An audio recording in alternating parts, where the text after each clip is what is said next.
occupational. Okay, so why this topic? Why this topic on biological monitoring? Well, several reasons. I think first and foremost, because the CHRA manual third edition had mentioned biological monitoring as part of the tools for the risk assessment process. Okay, that is one reason. And another reason, we are doing something for biological monitoring right now. So I suppose might as well I present this same topic to other people who are interested in this topic. And this topic actually, I remember when I start what I call doing the chemical risk assessment, doing consultancy work for companies. Way back in 2002, okay, there is one company who are very excited about biological monitoring because initial impression of biological monitoring is a perfect tool for assessing the chemical exposure of a worker. You know, you imagine that you take a urine sample, you take a blood sample, and then you get a true measurement of the exposure to the worker. So that's a general impression when dealing with biological monitoring. Actually, this is far from the truth, okay? And my experience is way back in 2002, I believe, in 2002. This company is very excited about biological monitoring, and he did a biological monitoring study for almost all the workers in the company, okay? And what the results showed, everybody have elevated chromium level in the blood. Okay, some of the workers in the office also showed detectable chromium 6 result in the sample. Okay, so that is the first experience of biological monitoring for me. And I also was involved in the biological monitoring issues in the Petronas platforms way back in 2003 to 2000, I believe 2005. Okay, so everybody was excited about doing biological monitoring for what I call for mercury exposure. So everybody thought that doing biological monitoring is going to be easy and convenient way to get information on what type of exposure the worker is dealing with. And what happened is that they follow the medical surveillance guideline by DOSH 2001 guideline. And what happened is that the result show high result for quite a number of workers. So they have to do medical removal protection for these workers. And they are wondering, why the result is so high, when they look into the control measures, it seems adequate enough, okay? So this is the two most, what I call, big issues as part of my experience. So that's why I'm planning to present this topic, to share this topic with you all. And I'm still doing biological monitoring for one company, at least for arsenic, for benzene, for mercury. So I'm still doing it. And I'm also a consultant for an oil and gas company for the result interpretation. So basically, I'm sharing my experience. Okay. So I'll start now. Okay, there's a bit of background. Okay, so this is the training objective of the slides. Basically, understand relation of PEL and BEI, understand the relation of chemical monitoring and biological monitoring. Okay, these two tools in the assessment of the chemical exposure is very interrelated, very related, and usually we depend on chemical exposure monitoring to interpret the result of biological monitoring. And then I'm going to explain a bit on the difference between BM for exposure assessment and for medical surveillance. What is the difference? Because this topic is touched in the CHRA manual, third edition. So I'm going to go through the explanation by giving examples of basically five chemicals lah: benzene, mercury, arsenic, chromates, and organophosphate. Okay. So hopefully I can finish all these slides. I think hopefully by 11:30, and then we can have some sort of a discussion, Q&A, and sharing of opinion. Okay, so biological monitoring is assessment of overall overall systemic exposure to chemical by measurement of the chemicals or the metabolite in blood, urine, and breath. Okay, based on SHRA, I think there are about 30 chemicals with biological exposure index. In essence, biological monitoring provides information of exposure from all route of entry. That's why we are all excited about BM. And however, the interpretation of the result can be very difficult and problematic. This is what I'm trying to highlight in this session. Okay, and before I forget, the use of BM, there are several use of BM actually. The use of BM actually, I'm focusing on the work-related issues, on the occupational exposures, because BM is also used for studies, for population studies, and so on. So this topic is purely focusing on the workplace. Okay. I think cannot move my slide. Okay. So this is clarification of biological monitoring method based on Bernard and Lowry. So determination of chemical metabolite biological media. Okay. This one form the majority of biological tests, direct measurement of the unchanged chemical as metabolite. And then we have also non-selective tests used as non-specific indicators of exposure to a group of chemical. And there is also quantification of non-adverse biological effect related to internal dose and direct measure of the amount of the active chemical connecting with target molecule. So this is just a run through, okay? Okay, so this, I got a diagram here. You can see field of chemical and method of assessment. You can see here, on the left side is the substance at the workplace, absorption. Okay, this is the distribution, absorption, distribution in the body. And then you go down, you have the early reversible adverse effect, and then the preclinical lesions and the clinical lesions, all the health effects, okay?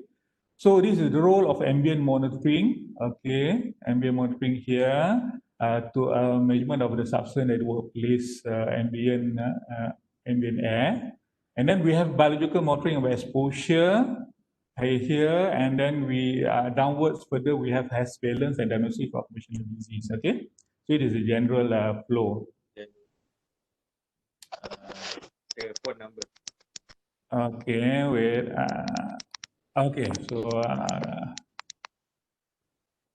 okay, BM for exposure assessment. Okay, this is used to evaluate the health risk through the evaluation of the internal dose. Main goal is to ensure past and current exposure is safe. Essentially, it's a medical preventive activity. So this is what I call opinion of one author of the book Lauris. And then BM also present of risk is appreciated by reference to a standard biological permissible limit value and BI.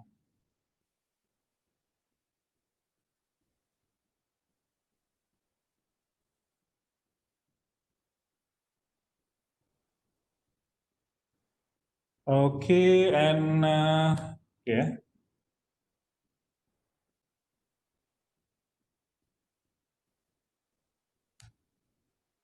Okay, a bit on the sampling time because I'm going to run through a few of the basics for my discussion. So sampling time, a bit on the elimination half-life.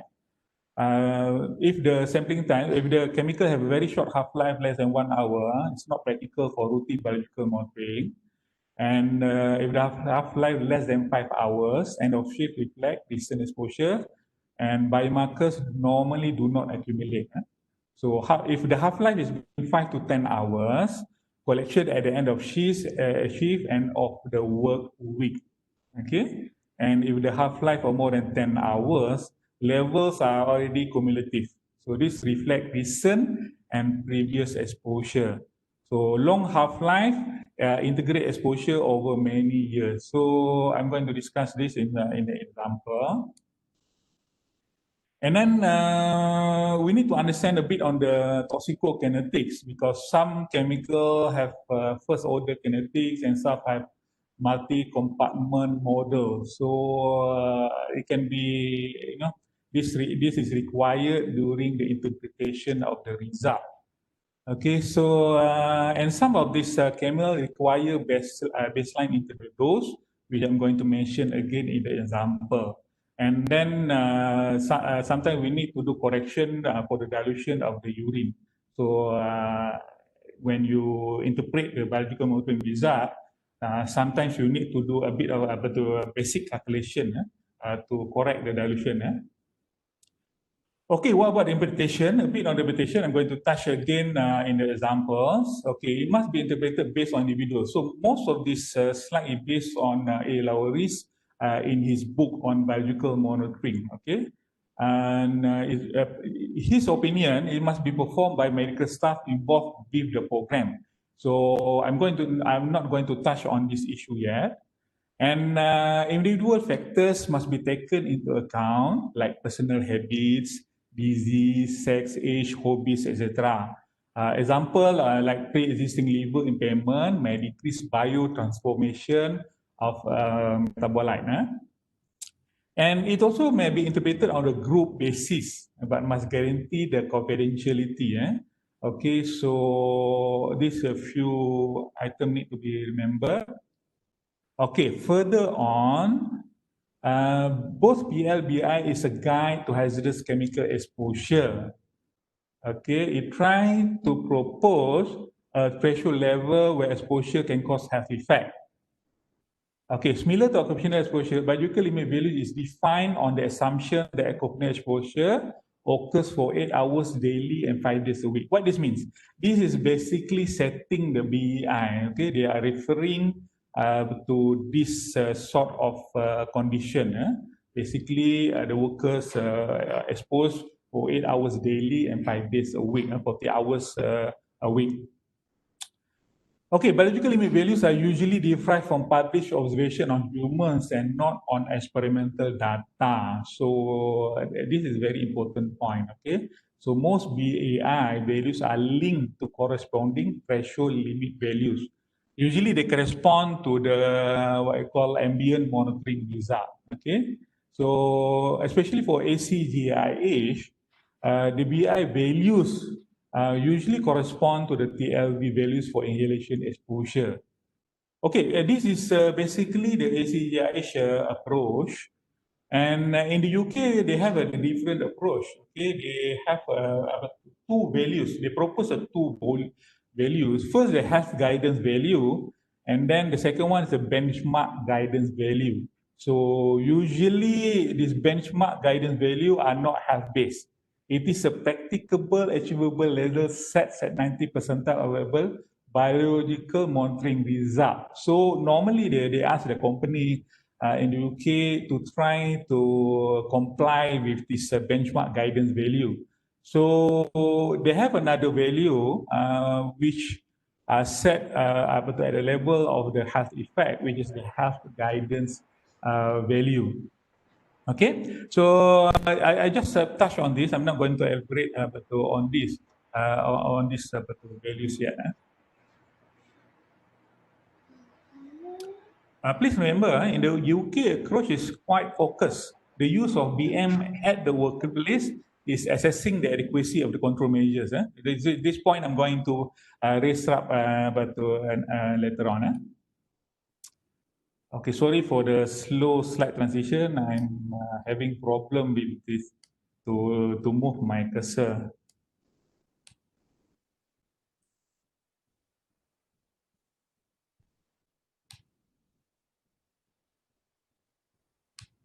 Okay, Before we move on, I'd like to highlight to you all about the what I call conclusion based on the seminar workshop protection and chemicals. This is the standpoint of the European Commission on the petrochemical. They classify carcinogen. We are talking about carcinogen into 4 categories. Okay, category A. They call it non-threshold genotoxic carcinogen. Okay, example for this chemical like vinyl chloride and 1,3-butadiene. Okay, what it means that basically they are not proposing a specific threshold level for this type of chemical. Okay, and for this we call for example we have a group B here, which the threshold cannot be sufficiently supported at present. We have a benzene example of benzene here. Okay, so in the US they have a different approach.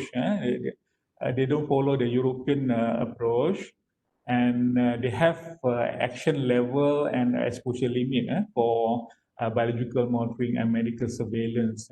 So for the European Commission, they have another approach to this.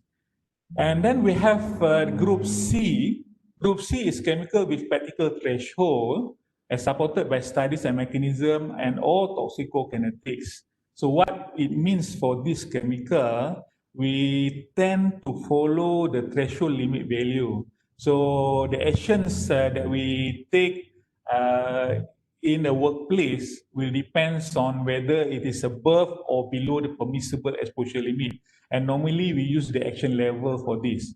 And then of course this D, group D, non-genotoxic carcinogen and non-DNA reactive carcinogen. This is also have follow the threshold level. So we have 2 group of chemicals, C and D, where normally we follow the threshold limit set by the government. And then we have a group A and B, and we must be cautious on following any threshold level value, especially if you want to recommend the need to do medical surveillance or not.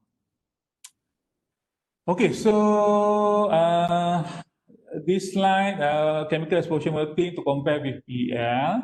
Okay, chemical exposure monitoring, we are measuring via the inhalation route only.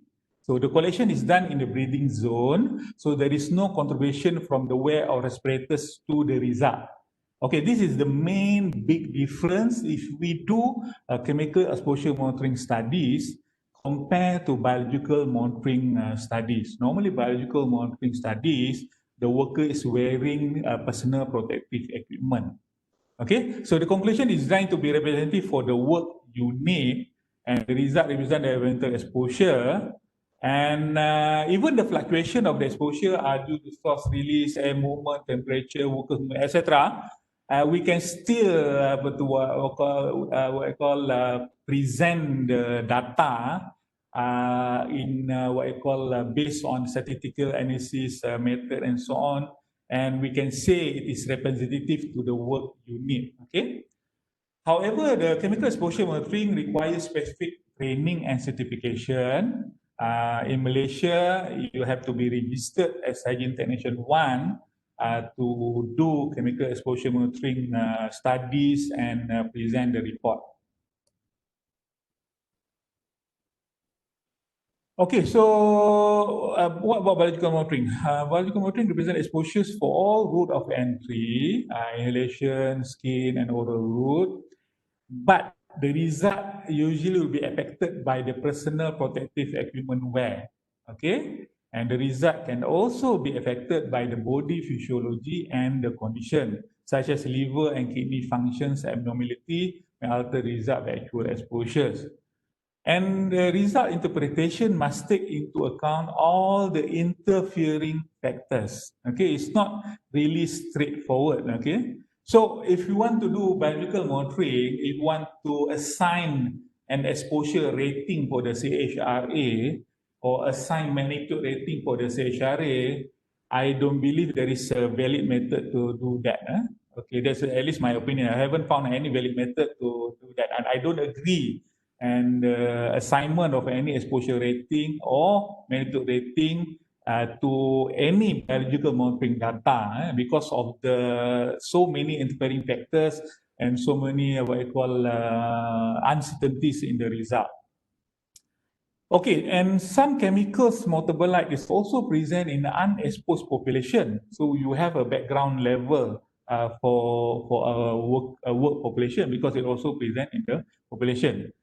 Okay, so it's not that it's not all chemical is difficult like that. We have a chemical like N-hexane, where the interpretation is more straightforward because the metabolite hexanedione is unique to hexane. So for this type of chemical, you just need to verify all the possible errors during sampling and the lab analysis only. Okay, so it's quite straightforward interpretation. I already experienced, I think, at least 2 or 3 what we call experience where the result of the hexanedione does not correlate with the chemical exposure monitoring result. So when we do a interpretation of biological monitoring result, we need to correlate with the chemical exposure monitoring result in order to detect any uncertainty or errors in the what you call in the results. Okay. So again, metabolism, excretion rate, therefore, can be affected by age, diet, gender, status, race, and other factors. So the question is, do biological monitoring studies require training and require certifications? Anyway, it's not mentioned in the use regulation. Okay, so continuing on, sampling technique using the integrated sampling tray and the sampling strategy require training and certification in Malaysia. I already mentioned that. BM sampling technique for non-invasive methods such as urine sampling is quite easy. So that's why everybody is excited and like to use this method because they can do the sampling with minimal instruction and they can execute the sampling properly. So anyway, in Malaysia, is it regulated? So that is a question. So far, I could not find any what I call regulation about BM in Malaysian law, unless you refer back to lab regulation in the FMA. FMA it's quite regulated. Even the lab must be approved by DOSH in the FMA. Okay, result iteration for CM have a common manner and similar chemical. So when we have a set of data, set of result from chemical exposure monitoring, we can use statistical tool or we can use either arithmetic average. Arithmetic average normally used by Japanese normally if you follow the US and the European, we normally use the geometric average. So for BM, we cannot do it that way, because it depends on the chemicals and the worker's condition. So again, it requires specific knowledge and experience for each chemical monitored. Okay, and then further on, okay, the objective of conducting seems to remain the ambient concentration of a chemical. Okay, this one I'm going to discuss later. I have another slide for this. Okay, I understand the relation of chemical exposure monitoring and biological monitoring. For the definition of occupational exposures, BM meant to complement the CEM whenever the exposure route through inhalation is significant. So if we do risk assessment, we find that inhalation route is significant, we must conduct chemical exposure monitoring. So any biological monitoring studies will complement the chemical exposure monitoring result. Okay, so I have slide to show why this statement is true. Okay, again, please remember, most chemical, the main route of entry is still the inhalation route. So if you have the inhalation route, you conduct BM without any CEM, that is wrong, because are not going to know you're not going to know how to interpret your results properly, and you don't have a good basis to compare another data to compare with. But then again, we have chemical like NN dimethylformamide. This is an example of chemical where the skin absorption is the main route of entry. So for N dimethylformamide, I also have the experience of doing biological monitoring for this DMF, but this chemical. And my main issue is to source proper lab to do the biological monitoring analysis.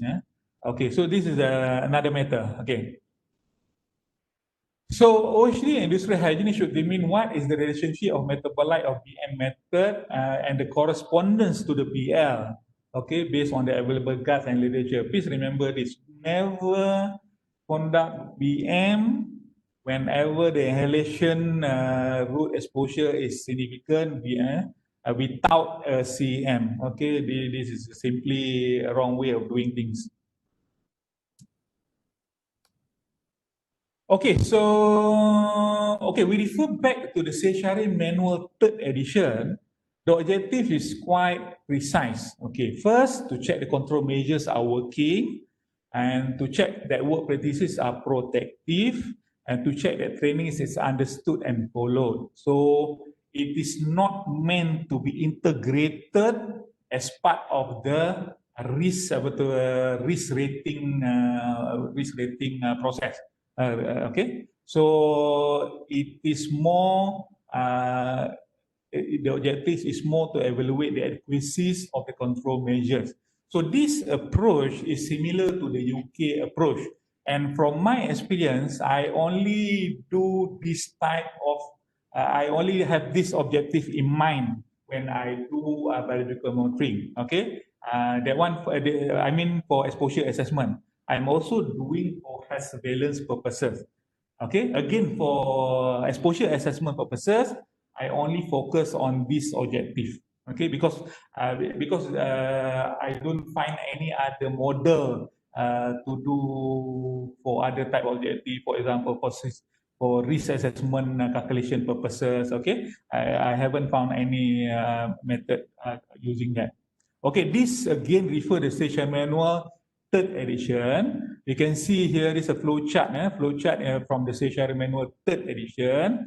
You do the risk assessment, and then the assessor found that there is significant skin absorption. Possible injection of the chemical or control solely depends on PPE. And when there is a valid method and BEL, biological exposure limit, they can recommend biological monitoring. So again, this is specific to evaluate the adequacy of the control measure. So this is the only objective proposed in the CHRA manual 3rd edition. So I'm hoping that CHRA SSO don't use what I call BM for purposes like real risk assessment. For example, they do a study for one chemical and they get all sort of a non-detectable result, and they conclude that the risk is not significant. Okay, is not what the CHRA manual 3rd edition what I call aim at. Okay, so please remember when we do BM as exposure assessment, we are dealing with personal protective equipment also. So it is not ethical if you do an assessment and then you find there is significant risk through the skin and through the inhalation, and you don't recommend any control measures which includes the PPE and straight doing biological monitoring. That is not ethical. So in a way, in practical, the personal protective equipment is worn by the worker. Okay, so again, this is some prerequisite. This is my own opinion. Okay, so this is my own opinion. Okay, determine exposure through all route must have a CM. I think this all guidelines point to this. And when you determine exposure through the skin route, the worker must wear skin protection. if the skin absorption is possible. So when we plan to do any biological monitoring studies, we must have clear objective and decision strategy. Okay, and adequate reference for the methodology and sampling strategy, understand the toxicokinetic, metabolism, metabolite, other sources that may contribute to the results such as background level, and you must know all the uncertainties and able to interpret it properly and can justify in court of law. So I just mentioned court of law because sometimes, because I've gone through one experience like this, where our work must be properly what called justifiable and able to stand in court. Okay. And conducting BM with no prior background knowledge is a dangerous decision. So please don't repeat the same mistake, assuming that BM is very simple. Okay, so I think I'm repeating myself here. Anyway, just few notes. Okay, should be taken with regard to medical confidentiality and personal data confidentiality. There are existing laws such as Medical Act 1971 and PDPA. So in the UK guideline, they mention about this, but in the US, they are quite what I call quite liberal about this. Okay, I've seen a report by industrial hygienists in the US, but again, the way they interpret the result is through group interpretation. Okay, so that's why they proceed but without any medical team. Okay, but okay, in Malaysia, you have to remember all these things. Most likely, you need to include a medical team to conduct a biological monitoring program, because most likely you need to interpret the result individually. Okay. Okay, so for exposure research, normally result interpreted as group interpretation. So you may interpret via a group interpretation. Okay, so I have for example for this later on. Okay. And then, okay, I already mentioned then. Okay, for surveillance program, there's no issue. It must be interpreted by OHD, and it must, what I call, OHD must be involved, okay? I think the concept of BM for exposure assessment is newly introduced by the CHRA manual 3rd edition. So that's why there's some issues there. Okay, this one is, I just make what I call model here, BM for assessment of a control, PM a risk assessment of the control measure. So here we have a worker which may exceed the exposure limit, and he is protected by the respirator. So the BM is used to assess any PPE failure. This is one example of the use of BM to evaluate the adequacy of the control measure. Okay, this is example of the group interpretation. Okay, this one, the source material is from A. Lowry's book, a book on biological monitoring. So they have what I call 3 curves here. So one curve is all below the biological permissible values. So it means that working conditions are satisfactory. And then you have curve 2. Majority of results are above the biological permissible values. So overall exposure condition must be certainly corrected. And curve 3 majority are okay, so curve 3 curve 2 majority results are above the biological permissible values. So this one is out of control basically. And curve 3 majority are below but few exceeds. So this normally the way of interpretation is via the individual interpretation. We have to look into the hygiene habits of the worker, whether it is from the non-occupational exposures, check whether there is genetic polymorphism, and PP failure on the part of the worker. Okay, so this is an example of the interpretation of biological monitoring result. Okay, so we start with the example of chemical now. Okay, so first benzene. Benzene, very interesting. I'm still what I call doing interpretation for biological monitoring result for oil and gas company. So they have a different option of biomarkers, and then I like to touch on the trigger for medical surveillance, and then full blood picture as biological exposure monitoring. But biological effect monitoring method, I'm not going to touch. I'm going to touch. Okay, then BM for exposure assessment basis surveillance. Okay, this is the hazard classification for benzene. So basically, it is carcinogen and it can cause leukemia. Okay, this one I extract from the biomedical surveillance guideline by DOSH 2001. Okay, here what is interesting, the trigger for medical surveillance program is any occupational exposure to benzene and benzol. Okay, if you look into the US OSHA guideline, they are still using the action level, okay, the action level, which is 50% of the permissible exposure limit. And why, but I'm not sure where is the reference for our medical surveillance guideline 2001, but I know that the use of this trigger is based on the what I call European Commission standpoint, is that benzene belong to category B, which is there is not sufficient what I call threshold level, threshold level to cause cancer.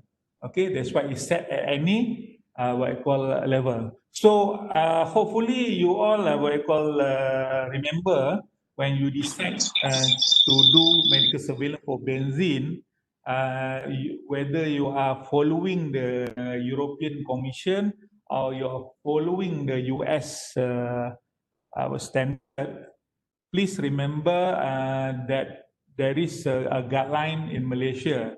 So normally we have to follow, we tend to follow the guideline already available to Malaysia.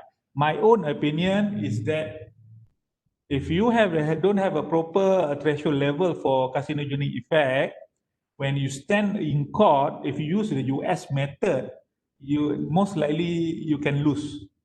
Okay, so for me, in my opinion, I tend to follow the European standpoint, which is any occupational exposure require medical surveillance.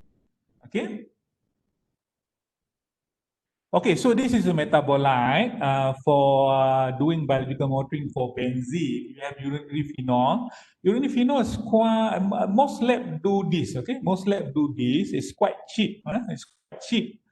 But the problem is urinary phenol is that it's not able to represent the actual exposure unless it is very high level.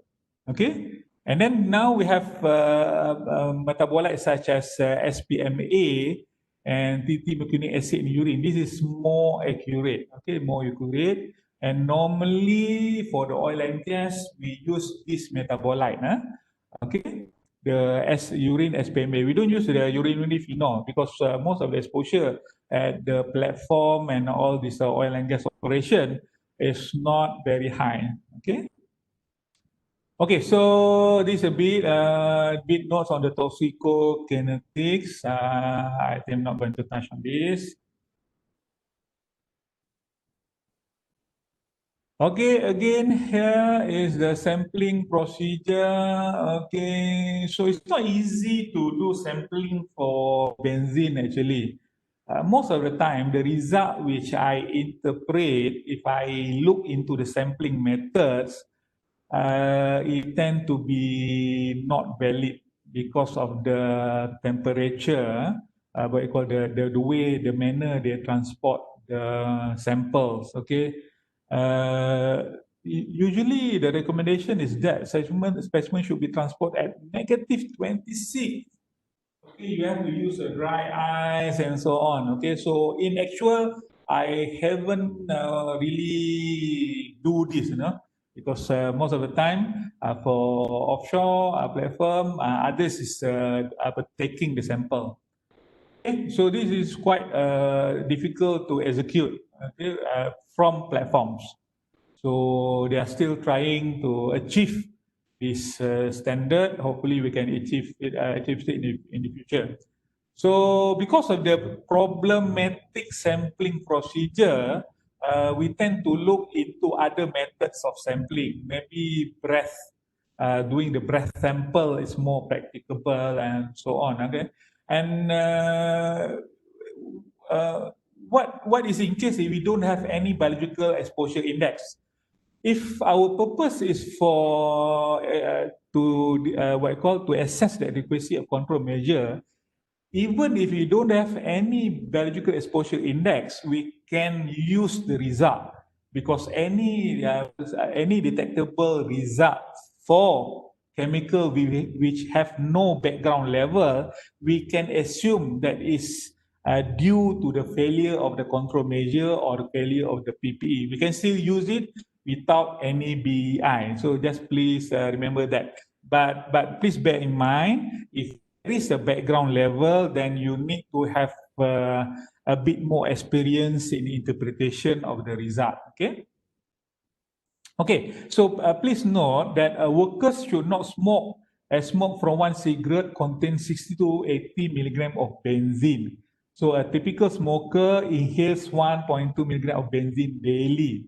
So if the worker is a heavy smoker, this may interfere with the exposure, workplace exposure result. Okay.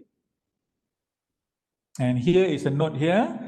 Phenol is unsuitable for benzene monitoring unless at very high benzene level above the 5 ppm. Okay, so what about benzene, BM for benzene as part of an exposure assessment?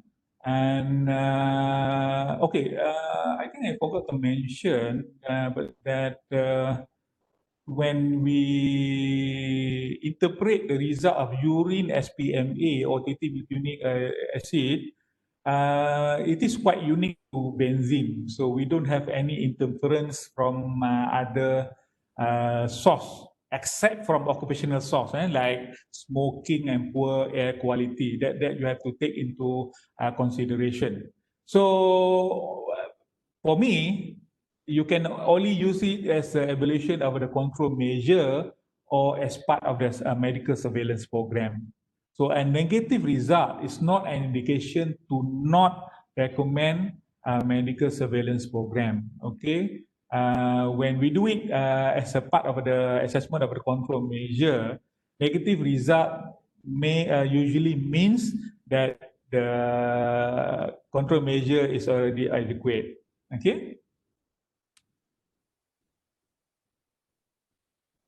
Okay, just I mentioned here, US OSHA have a different approach.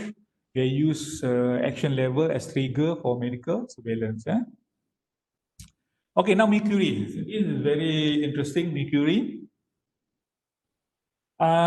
Mercury, okay, I'm going to discuss the different form of mercury. What does blood sample result represent, urine sample, entry and exit program, exposure assessment. I'm going to touch the entry and exit program first. If you refer to the medical surveillance guideline by DOSH 2001, it refers to a specific program of entry and exit program. So entry, you do urine sample, Why you do urine sample? It's not mentioned in the guideline why you do urine sample. So I'm interpreting the guideline. Okay. So normally you do entry sample based on urine because urine provide the result for exposures to recent exposures and up to long term what I call exposure. Normally it's very reliable to have a guide on the 1 month prior exposures. Okay, so when we do entry urine sample, we just want to know whether there is a significant level already exists inside the worker body before doing the job. Okay, when exiting the program, the guideline propose blood sample. And why is this? Okay, Normally, blood samples it's represent the acute exposure. It is good to know the exposure for about 1 week, about 1 week of exposure like that. So that's why they have it such a program. It is not to compare between the entry and exit. Okay, remember this. It's not to compare entry exit. It's not to compare apple and orange. Okay, it just have a different specific purpose for this type of program. Okay, so okay, this is the hazard classification for mercury. Okay,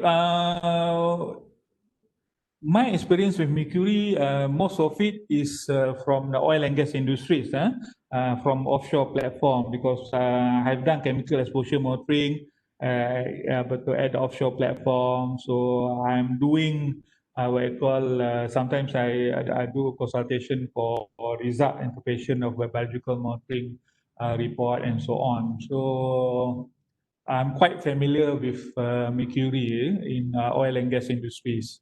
So the type of mercury in the oil and gas is mainly elemental, elemental and inorganic mercury. But the big problems is the contribution of the organic mercury in the diet. Okay, so that is the big problem. I'm going to discuss that a bit. Okay. Okay, so what is the trigger for medical surveillance program? Based on the medical surveillance guideline 2001, the trigger is about 10%. Why is it 10%? Normally, please remember, action level 50% is very true and supported by a lot of studies for organic solvents. Okay, so if you don't have any other, if the chemical is not an organic solvent, then you have to do different criteria. So for this, why they use 10% here as a trigger. I also don't know the reason because there is no reference on the reason. But my own opinion, why is this? Because mercury evaporation rate is not stable. You can have what I call a big chunk of elemental mercury there, in the confined space, and you do chemical exposure monitoring, and the result can be low. Okay, because the evaporation rate from the chunk of mercury is not stable. It's not really very dependent on the heat, on the temperature. Okay, so I believe there must be a certain white margin, white safety margin. So that's why I believe why the trigger is 10%. It's not 50%. This is only my opinion because I haven't found any reference to this why they use 10%. But in my opinion, I agree with this statement. Okay, so here is a mention in the same guideline about pre-placement medical examination. Okay, here you see here, urinary mercury estimation early morning specimen corrected for creatinine, ensure worker avoid seafood for 3 days prior to urine collection. So the contribution of organic mercury, maybe inorganic elemental mercury in the diet, I'm not sure, is very significant. We haven't, I believe the study of total mercury in urine for population in this course can be quite controversial. Okay, so based on my short experience in somewhere in 2004 and 2005, when you do urine sampling for worker, you tend to get betul high result. Urine mercury not so. Urine mercury not so. But if you do blood sampling, okay, blood sampling for mercury, the interference is very significant. So you're going to get all sorts of background level, all sorts of high level, okay? But if you do urine, is quite, based on my experience, is quite stable because in the urine, normally the majority of the form of mercury is still the elemental and inorganic mercury. So that's why the guideline, I believe the guideline, last time I read the guideline for mercury for the offshore activity, for the what I call offshore activities is using the urine sample. which is I agree based on my experience. Okay, so some notes here. Urine sample are generally used to estimate exposure to mercury vapor. The BI for mercury is 35 microgram per mercury per gram creatinine. Okay, that's one. And then urine mercury level are typically less than 10 microgram mercury per gram creatinine for people not occasionally exposed. Okay, I haven't, most of my mercury samples is non-detectable. Okay, non-detectable. But if I remember, I've seen studies in Germany. In Germany, most of their samples they have a background level. Okay, so does it mean that in Malaysia we don't have any background level? There's a big question mark. There's a big question mark. Okay. Okay, so since the biological half-life is about 2 months, urine mercury values are indicative of average exposure during the past month rather than exposure at the time of urine collection. So usually, the most exposed to mercury at offshore platform is the one doing cleaning inside the tank, inside the tank of any what you call tanks in the offshore platform. They tend to have mercury residues in the tank. So they are most exposed. For them, I suppose urinary collection is what you call adequate, and you can do it periodically because they are jump from platform to platform. Okay. Sampling time for mercury is not critical. Okay. Okay, so BM for mercury as part of exposure assessment, again, for me, at least, it is used only as evaluation of the control measures. So again, negative result is not an indication to not recommend medical surveillance. Okay, unless skin root is significant, chemical exposure monitoring result should be the determining factors. And if you do blood sample, please remember the non-occupational exposure. So this is the value of baseline what you call data for a worker. You know, when we have a baseline, it is easier to interpret the result. Okay. Okay, now to arsenic. This is another interesting chemical. I have experience with arsenic biological monitoring studies, and okay, I just proceed. This is the one of the hazard classification of arsenic. Okay, arsenic have several forms. Organic arsenic, inorganic arsenic, and several forms. Okay, so anyway, first, this one is the reference from the Medical Surveillance Guideline 2001 by DOSH. They propose only once here, biological exposure determinant, arsine and soluble compounds including arsine, organic arsenic plus methylated metabolite in urine. So basically, this is total arsenic in urine, total arsenic in urine. So you can sample at the end of the work week. Okay, so the result is the BEI is 35 microgram per liter. Okay, so if you see here, estimation of urine arsenic in early morning sample with you must do a creatinine correction. So in the guideline there is a BEI and nowhere to be find how to do the creatinine correction. Okay, so the creatinine correction is very important for chemicals such as arsenic because the dilution of the urine dilution may provide a different result if you want to compare between workers. Let's say you have 5 workers.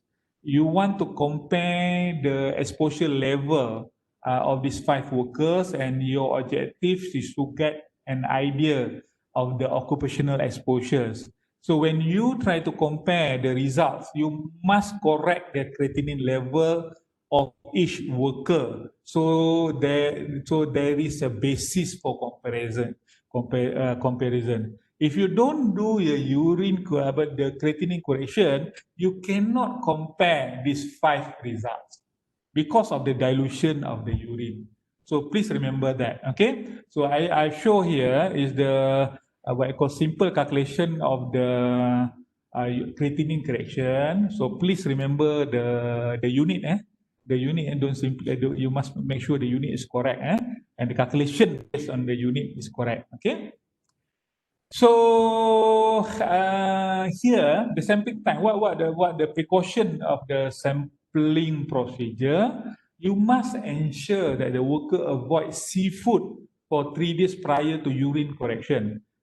In Malaysia, the guideline is 3 days. I'm not sure where is the source. If you see the US guideline, they must avoid seafood for 1 week prior to sampling. 1 week, 1 week. I believe in Malaysia, it must be in 1 week or more. Because we eat a lot of, because my practice is in the East Coast, we take a lot of seafood, and we simply don't know what is the population background levels. Okay, there's a big question mark. But based on my experience of these few samples, few annual samples, it is very significant. And if you compare VBI, I am not surprised that you can easily find result exceeding the BEI. So the interpretation can be quite problematic. Okay? And the reason for doing what I call medical surveillance for this particular company, I'm not sure because I haven't seen the CHRA report, although I request the report quite many, I think many times already, but I didn't get the report.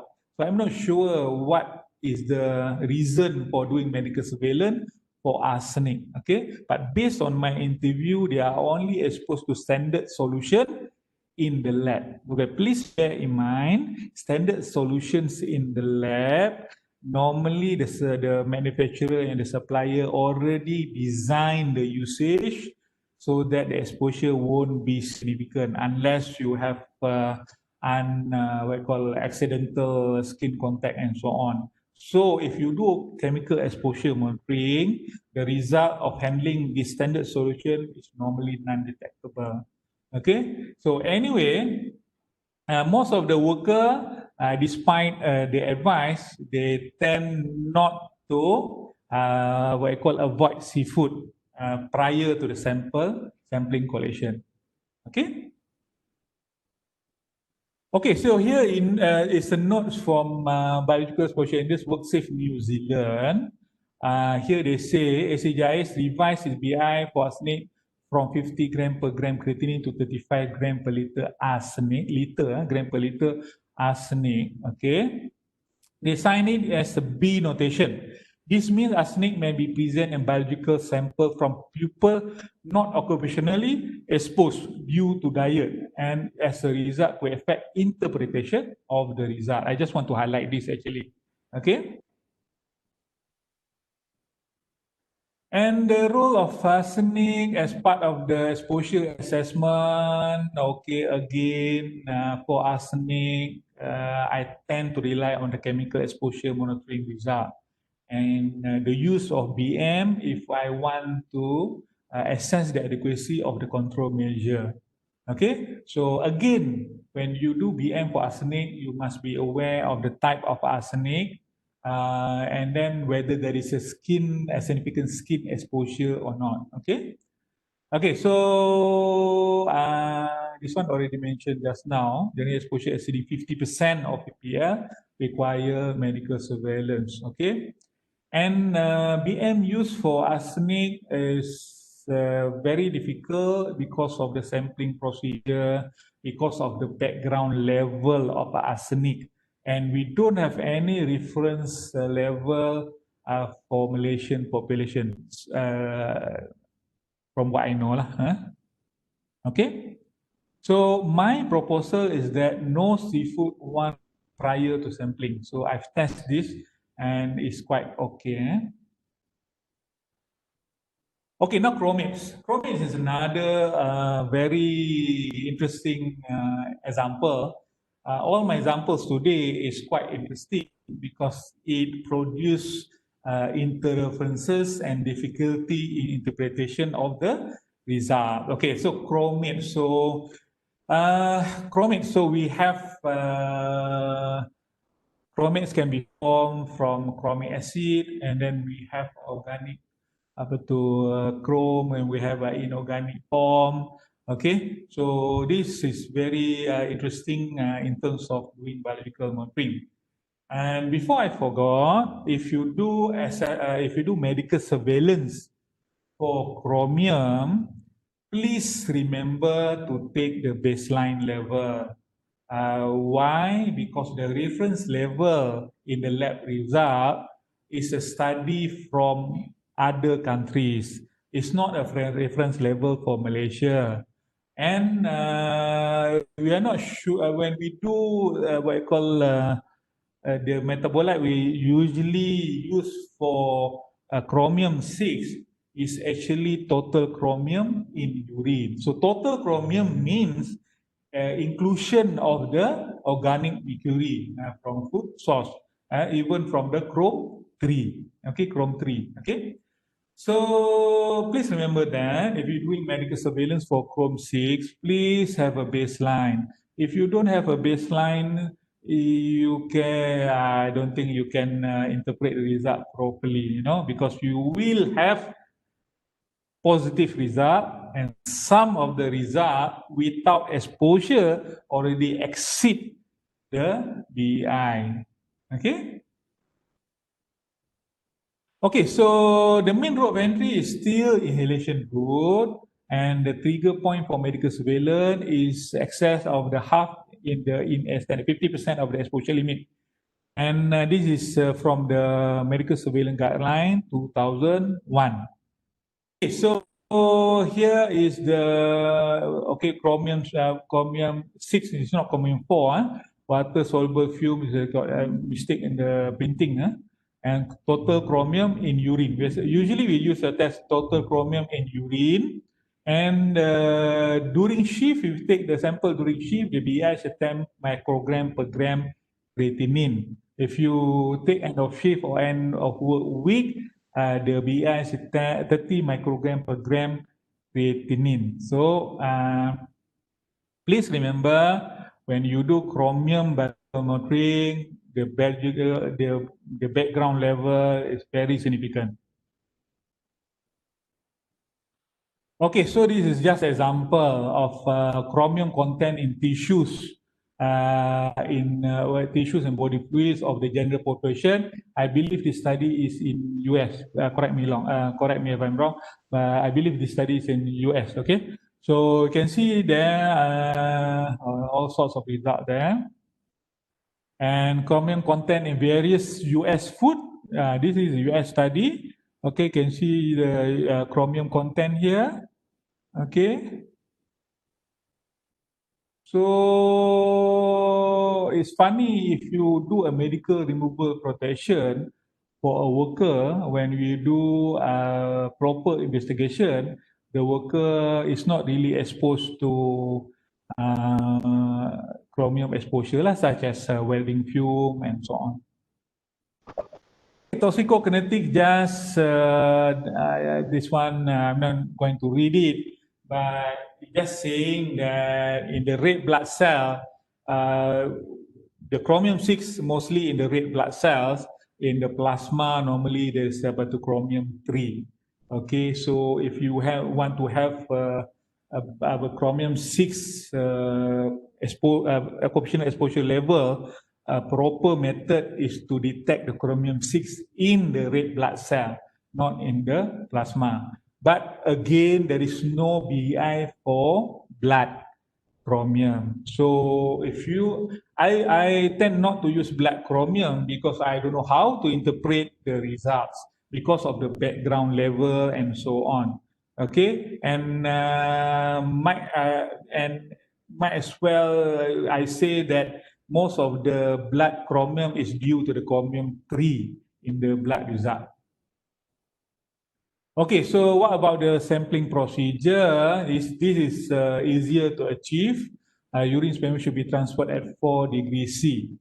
So, okay, this is the BM for Chrome 6 as part of risk assessment. Again, similar model.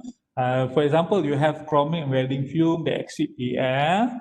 The worker what I call apply the engineering control and use personal protective equipment.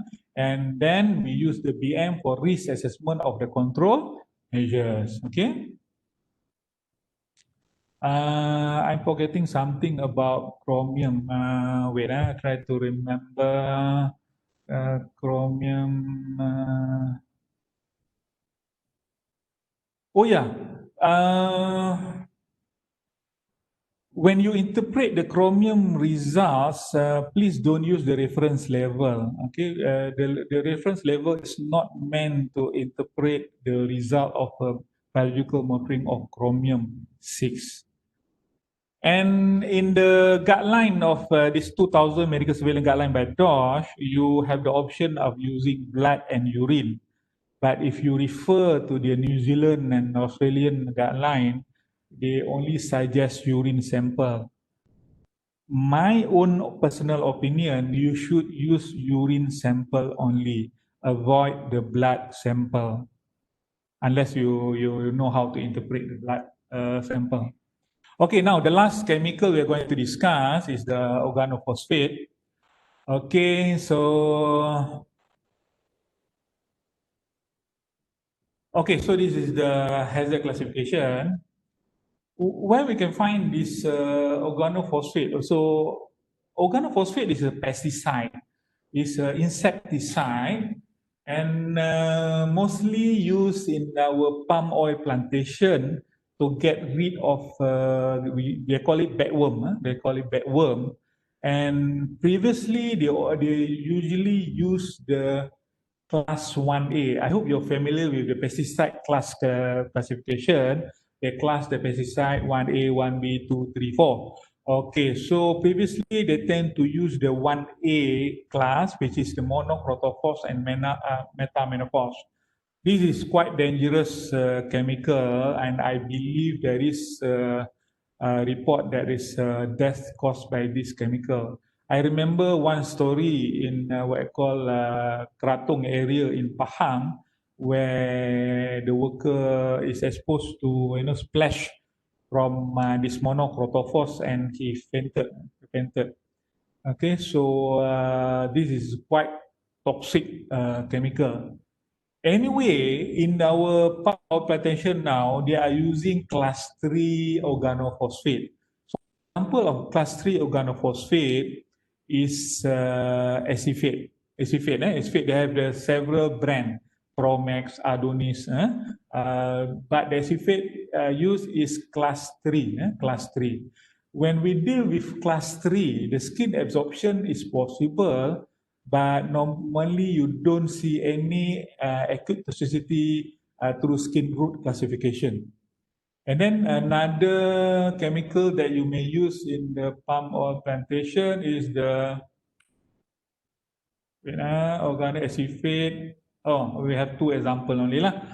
Class 1 monocrotophos and acephate. And and for fogging operation, they tend to use malathion. Malathion, that is also a class of organophosphate. And other pesticides used in the palm oil plantation, such as triclopyr, glyphosate, isopropyl, propylamine, glufosinate ammonium, and so on, is not an organophosphate. So if you do a pesticide medical surveillance, make sure you do for organophosphate. If not, you're going to waste money because you are not targeting the actual chemical. Okay, so this is notes from the medical surveillance guideline 2001 again, and the organophosphate cause an inhibition of the cholinesterase enzyme in the body. So the health effect is due to the suppression of this cholinesterase enzyme, which we need as a neurotransmitter in our body. So here the biological exposure determinant, cholesterol activity in red cell. This is meant for confirmatory, okay, for confirmatory, and cholesterol activity plasma screening.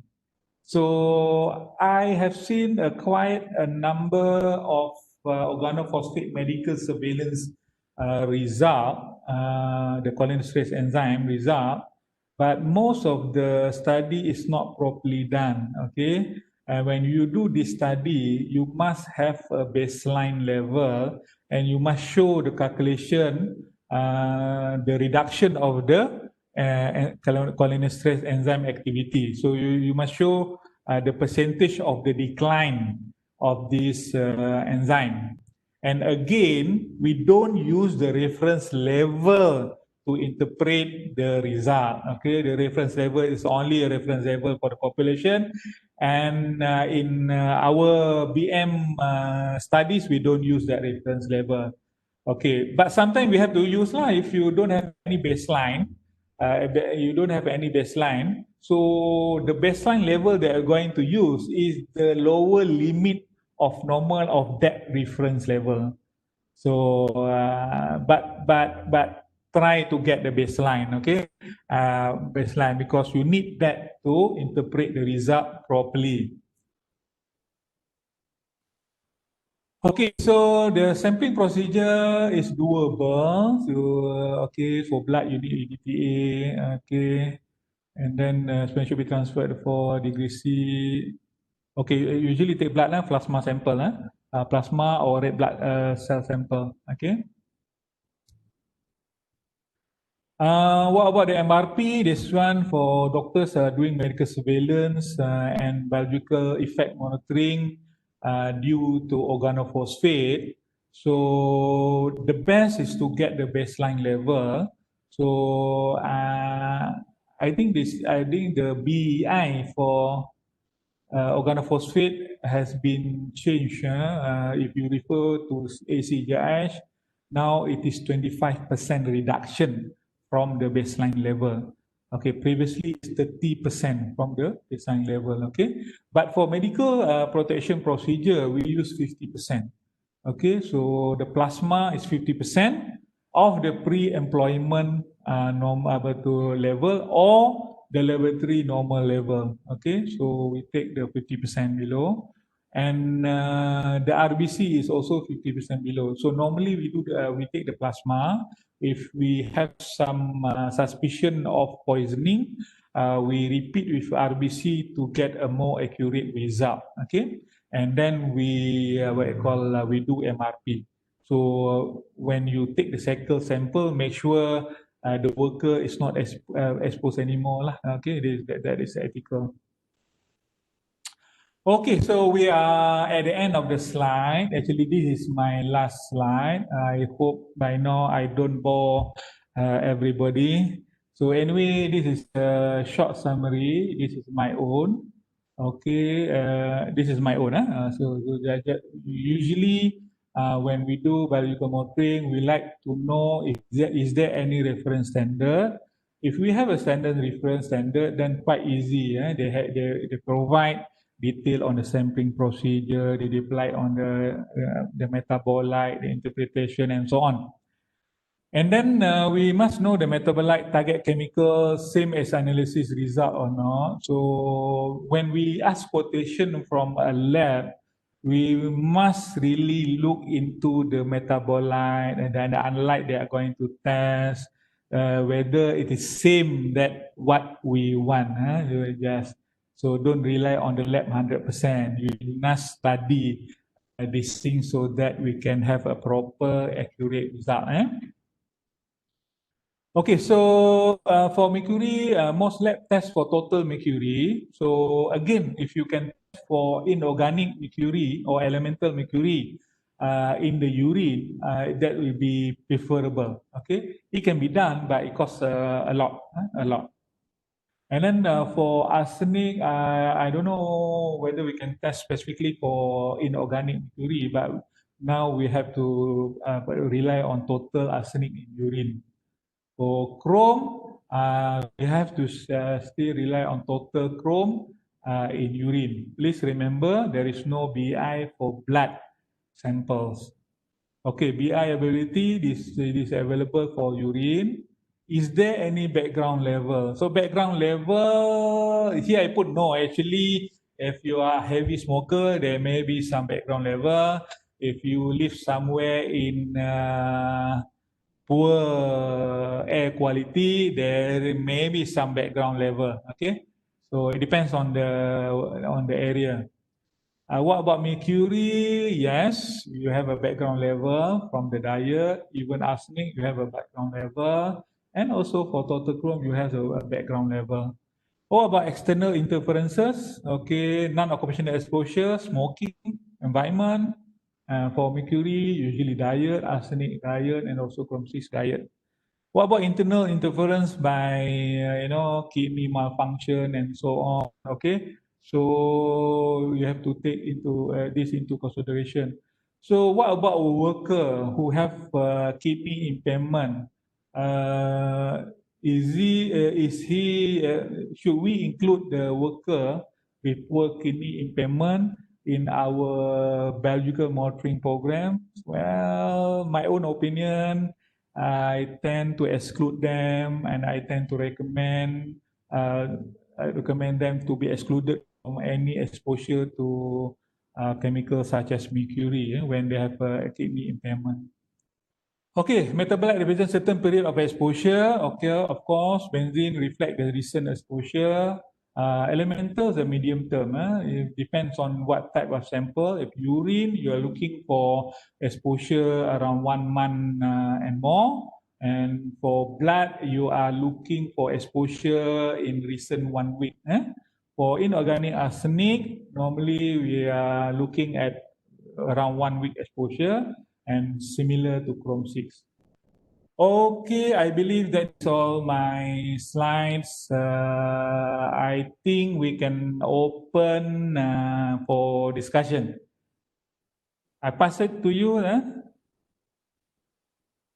Doktor, boleh tengok chat box tak? Ada 2 question. Okay, nanti kejap. Macam mana I nak keluar ni? Tutup share screen tu dulu lah. Tutup sharing. Nanti Stop sharing. Doktor, kalau saya boleh tanya? Boleh. Tanyalah, betul. Saya tak tahu nak tutup sharing mana. Nampak dah. Okay. Share. Okay, stop sharing. Okay. Okay, go on. Ada soalan tadi? Doktor, saya Zulkarnain, doktor. Saya bekas staff ni ada kerja dekat oil and gas lah. I think whatever you say about mercury just now is truly right. Whereby I got a problem last time when I want to test for urine and blood. So we choose blood, but the problem is you're talking about elemental dengan organic ni kan? Ya, betul. I do have problem of the result whereby people are not really exposed to mercury also can have a reading, a quite high reading compare. Kadang-kadang dia tak stable, dia tak standardized. So kadang-kadang yang belum masuk pun confined space high juga mercury dia. Kalau kita test especially pakai blood test. Okay. So I want to hear your experience and your advice. Macam mana kita nak tahu yang dia betul-betul original mercury? I have similar experience. Okay, so depending on your work unit or work population, okay, I prefer to do urine sample. I always promote urine sample because it's easier to interpret the result. And so that is my general advice. You do urine sample, don't do blood sample. But when do you need blood sample? Okay, if you want to do blood sample, you can still do, but make sure you have betul baseline, unexposed baseline. So we are talking about 1+ punya betul at least 1 month plus without any exposure tau. So then you do a blood sampling. Entry into the task, and you exit, you do another blood sample, and then you can compare with the entry level. So this is a comparison punya method. But make sure during the whole period of doing the task, we are talking about non-routine punya task kan. So make sure that you avoid seafood. Very important. If not, during the few days of eating seafood can make the results higher than it should be. So you cannot interpret. Okay. So what about if the task is only 3 days? You want to do urine sample now. You cannot use a urine sample for entry and exit now because the urine sample after the 3 days is not giving you information about the 3 days. It's going to accumulate the result from previous few weeks of exposure. So, but please remember in the offshore tasks for contractors especially, they are the same team. They are same team. I mean, they are same team. So you only require to do sort of periodic monitoring for them using a urine sample. I believe this is what is proposed by the guideline, guideline by DOSH for offshore oil and gas industries. I hope, is that answer your question? Yeah, quite true, but that is our difficulties our problem. You see kalau budak tu makan ikan ke apa ke, especially dekat Sabah, Sarawak kan, dia orang quite high mercury lah. So I do agree with you, doctor, but to materialize is not easy lah. Because as what you say lah, 3 days work and then I have to monitor dia orang punya makan lah apa, and then quite difficult. Yeah, quite difficult. Anyway, thank you, doctor. Thank you. I got it. Thank you very much, doctor. Dr. Yasriza, you can check your chat box because there are a few participants who raised their question over there. Chat. Okay, yes. Chat. Okay. Mana ni? Nak start daripada mana ni? Okay. Mana soalan ni? Ada. The first one is from Nur Ain. Yang tu kot. If the chemical is not listed in Schedule 2 of SHOSH or not listed in the medical surveillance guideline, but the result of chemical monitoring exceed the OEL, the answer is quite simple. So I believe the question is whether we can do BM or not. Okay. So if the chemical exposure monitoring show result exceed OEL, so you just have to check whether there is a biological monitoring method for that particular chemical. If there is a method, you need to have a reference method. You can try to look into New Zealand guideline, Australian guideline, European Commission, UK guideline, ACGI, OSHA guideline. That is a few examples of the guideline you can try to find. Okay, so if you don't have a specific reference method for that particular chemical, but you can check the metabolite as part of the biological monitoring studies, you can still do, but you need a lot more experience and a lot more knowledge how to use to design the biological monitoring program. I would advise stick to the standard methodology. That's more easier. Okay, can they do medical surveillance? So if you don't have a biological, of course, if a chemical exceed the OEL, occupational exposure limit, it means it has certain health effects. When you need to determine what is the health effects, then you can do a surveillance already based on the health effects monitoring. Okay, so if you want to do biological monitoring method, again, you have to refer to a standard method. Okay. What is this? Example, chemical is inhalable dust. Okay, so I believe this the questioner is doctor lah kan?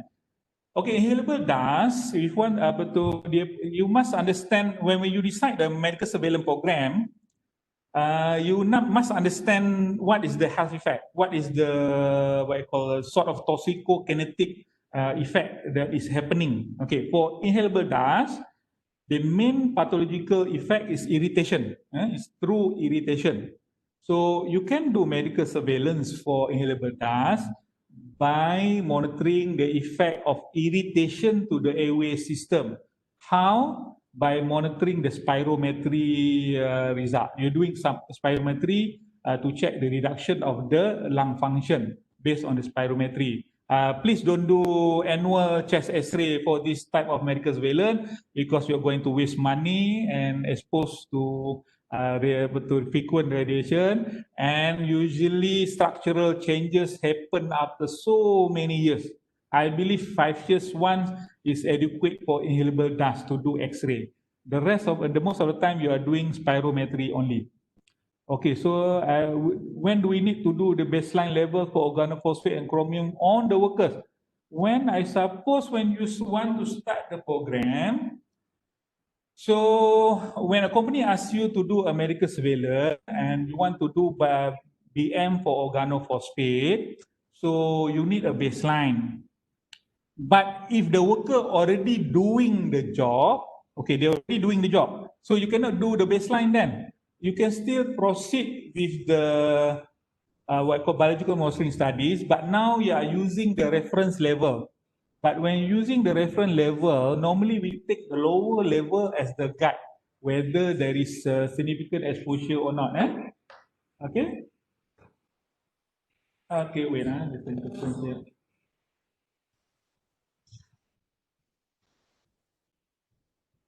Okay, so ada question nggak? Please fill in the attendance form. Ada lagi question nggak? Tak perasan pula dah. Anybody want to ask through the mic ke ataupun to share experience ke? Oh, ini ada satu soalan. How do we do the baseline benzene level, or is there a data we need to refer for oil and gas and chemical tanker ship? How do we do the baseline benzene level? Okay, from my experience, baseline benzene level, the interference is normally from smoking and environmental exposure. So if you refer to Terengganu, Pahang, Kelantan area and offshore platform, we can exclude the environmental exposure. Okay, betul kata orang tu poor air quality lah. So you must look into the smoking only.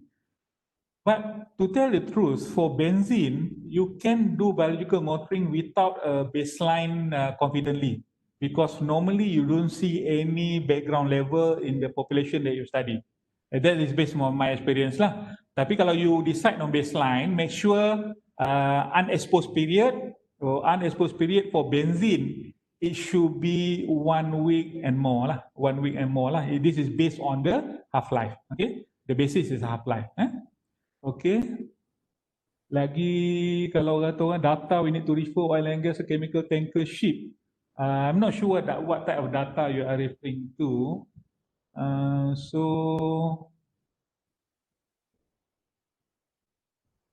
Okay, BM only can be conducted with PPE on and CM to be conducted concurrently. Okay, it should not be a definite statement.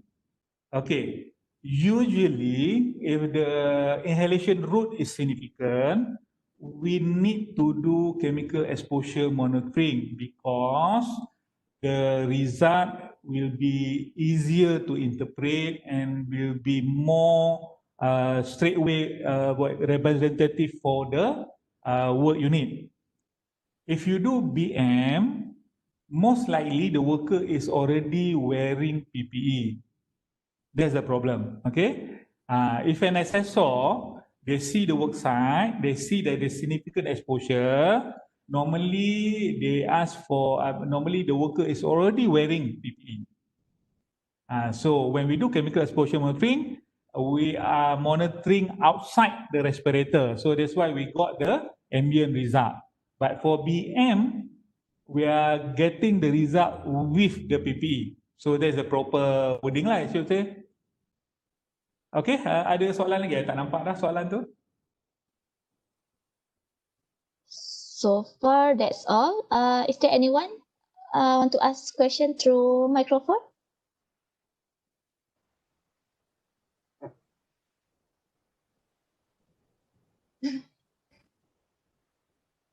Okay, I think that's all, Doctor, for today's session. So before we end, I would like to remind everyone to fill in the attendance form because I already pasted the link in the chat box.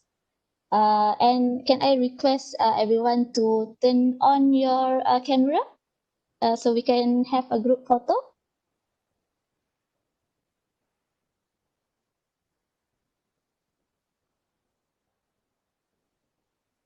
Oh, we have quite a number of participants, 73. Yes. Oh, I thought betul nobody interested in this topic.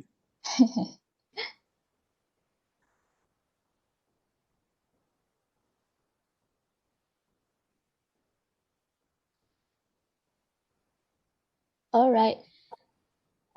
Okay. You can look at the camera and maybe show a thumbs up, Doctor. Okay.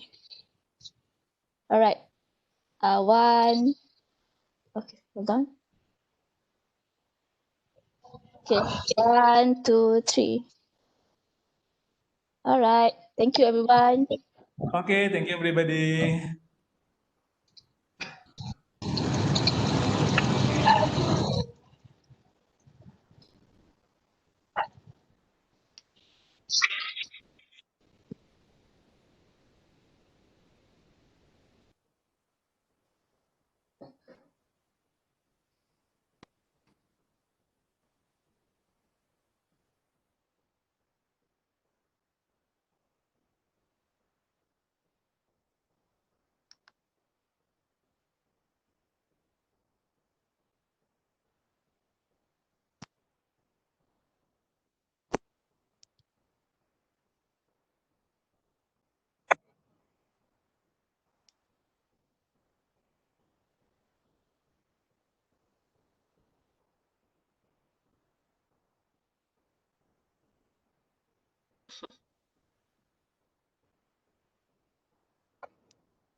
Yeah, challenge by challenge. We arrange a lot of exhibition this month after the MCO. Then after this, suddenly see MCO again.